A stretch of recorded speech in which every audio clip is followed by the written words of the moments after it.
साली पूरी घरवाली। लालच किस हद तक आदमी पर हावी होता है, आइए देखते हैं।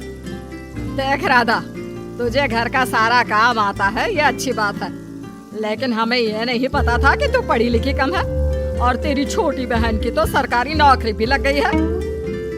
कैसी बात कर रही है माँ जी? सारी बात करके ही तो पापा ने शादी की थी। अब जब छोटी की सरकारी नौकरी लग गई है तो आप लोग ऐसी बात कर रहे हैं। ज्यादा बकवास मत करियो। हम लोगों को पता होता कि तेरी छोटी बहन की सरकारी नौकरी लगने वाली है तो तुझसे तो कभी शादी ना करवाते अपने होनहार बेटे की। अरे तो मुझ में क्या कमी है? वैसे भी आप लोगों ने तो उस वक्त कहा था कि आप लोगों को घरेलू लड़की चाहिए, तभी पति महेश आ जाता है। देख राधा, 100 की सीधी एक बात बता देता हूँ, तू जा और अपनी बहन को बोल कि उसे यहाँ रहकर अपनी कमाई हम लोगों को देनी होगी जब तक हमारे सारे कर्जे उतर नहीं जाते, नहीं तो तू अपना बोरिया बिस्तर बांध और निकल मायके। राधा पति की बात सुनकर हैरान रह जाती है। दिमाग है भी क्या आप लोगों के पास? क्या बोले जा रहे हैं? साली को घर पर रखेंगे? अरे मोहल्ला समाज क्या कहेगा? और माना पिताजी को उसके पैसों की जरूरत नहीं है, लेकिन वो अपनी कमाई आप लोगों को क्यों देगी? अरे क्योंकि हम लोगों के ऊपर कर्जे हैं, समझी? या तो तू कमा कर ला या अपनी बहन को बोल कि अपनी बहन का घर बचाना चाहती है तो यहाँ आकर रहे।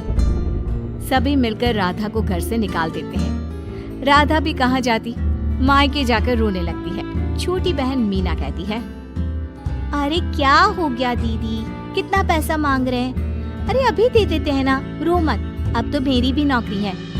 लेकिन राधा तो रोए ही जा रही थी। नहीं नहीं, इस बार लगता है उन लालची लोगों ने कुछ और ही डिमांड रखी है, वरना राधा इतना ना रोती। क्यों बेटी, क्या हुआ है? माँ पिताजी, इस बार जो उन लोगों ने मांगा है ना, वो सुनकर तो आप लोगों के पैरों के नीचे से जमीन खिसक जाएगी। ऐसा क्या मांगा है दीदी? तुझे मांगा है।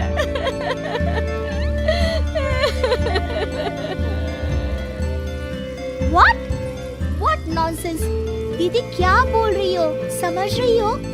हाँ, मेरी सास ये बोलकर भेजी है कि या तो मीना अपनी सारी कमाई उन लोगों को तब तक दे जब तक उन लोगों के कर्जे खत्म नहीं हो जाते, या फिर मैं मायके में जाकर रहूं यहाँ। क्या मजाक बना रखा है, ऐसा होता है क्या कहीं? अरे शादी की है, कोई आलू टमाटर थोड़ी है कि अदला बदली कर लो। छोटी बहन शांत होती है। माँ पिता बड़ी को समझा रहे होते हैं और वो रोए ही जा रही थी। तभी छोटी बोलती है, पापा मैं दीदी के साथ जाऊंगी। क्या पागल है क्या? अरे दुनिया क्या बोलेगी? माँ वो लोग सिर्फ मेरे पैसे चाहते हैं ना। अरे वो तो वो लोग यहाँ से भी ले सकते थे छोटी, फिर वहाँ क्यों बुला रहा है तुझे?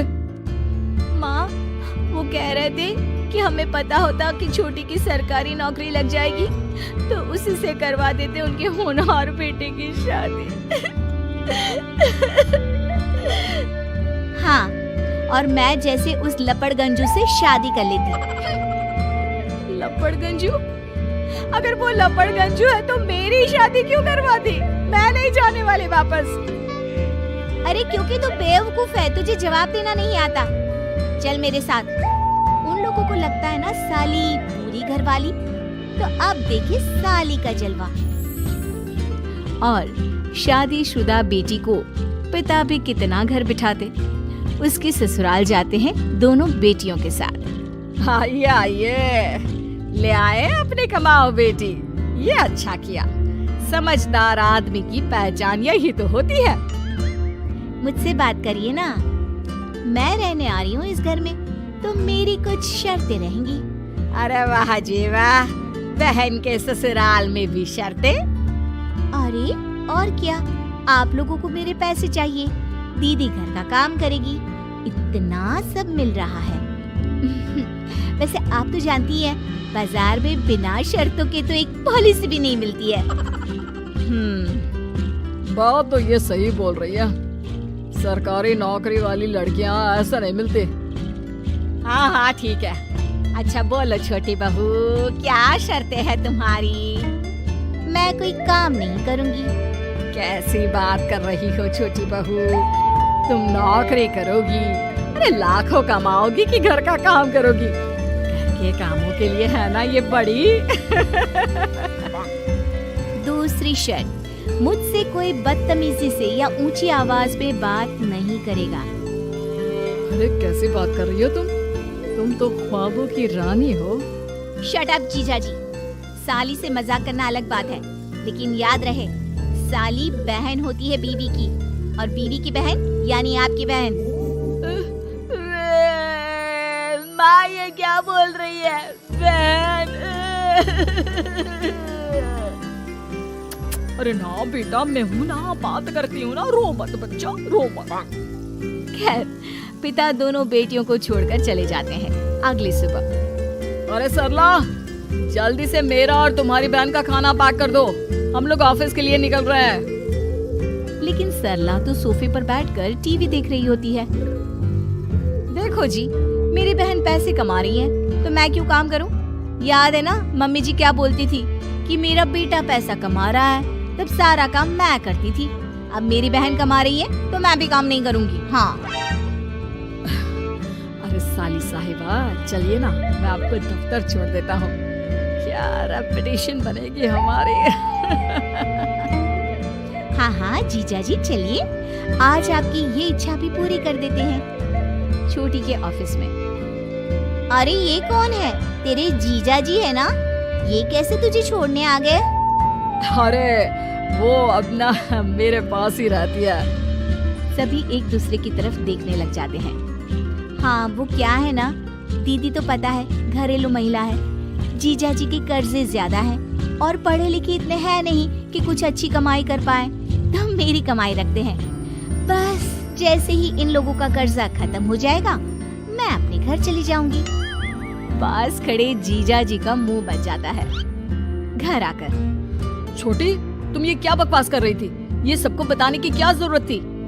अरे जीजा जी, आप खुलेआम सबको ये कहे कि साली आजकल मेरे साथ रहती है, तो लोग क्या सोचेंगे आप जानते हैं ना?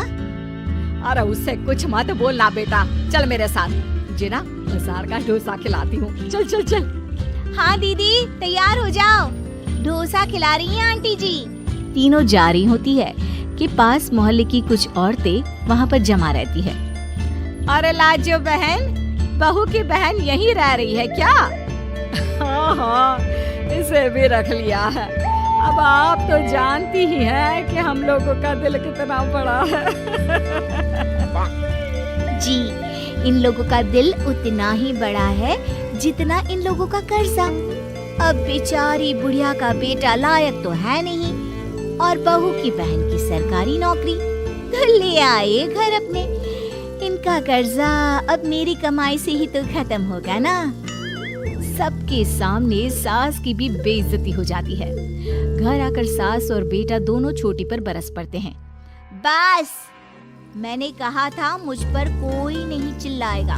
मैं जा रही हूँ अब।